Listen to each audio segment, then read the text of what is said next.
ক্যালকুলেটরের আগে ক্যালকুলেটর ছাড়া পার্সেন্টেজ বের করার অত্যন্ত কার্যকরী কৌশল আজকের ভিডিওতে শিখে ফেলবো আমরা।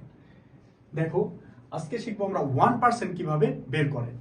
250-এর 1% কিভাবে বের করব। 1% হচ্ছে ডান দিক থেকে 2 ঘর আগে দশমিক বসিয়ে দেবো। জাস্ট যে সংখ্যাকে 1% বের করতে পারবে ডান দিক থেকে 2 ঘর আগে দশমিক বসিয়ে দেবো। তাহলে দেখো 250-এর 1% কত? ডান দিক থেকে এটা হচ্ছে 1 ঘর, এই হচ্ছে 2 ঘর। 2 ঘর আগে জাস্ট দশমিক বসিয়ে দেবো। তার মানে 2.5। তার মানে 250-এর 1% হচ্ছে 2.5। পরের কোশ্চেনে আসি, 120-এর 1% কত? 1% এর নিয়ম কি? ডান দিক থেকে 2 ঘর আগে দশমিক। তাহলে এই সংখ্যার 2 ঘর আগে দশমিক। তাহলে 2 ঘর আগে দশমিক মানে কত?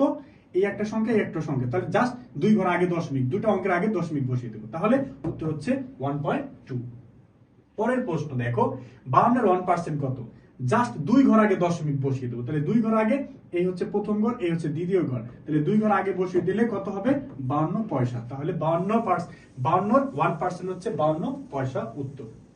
যদি বুঝে থাকো তাহলে বলো 312-এর 1% কত হবে? অবশ্যই কমেন্ট বক্সে তোমার উত্তর জানিয়ে যাবে।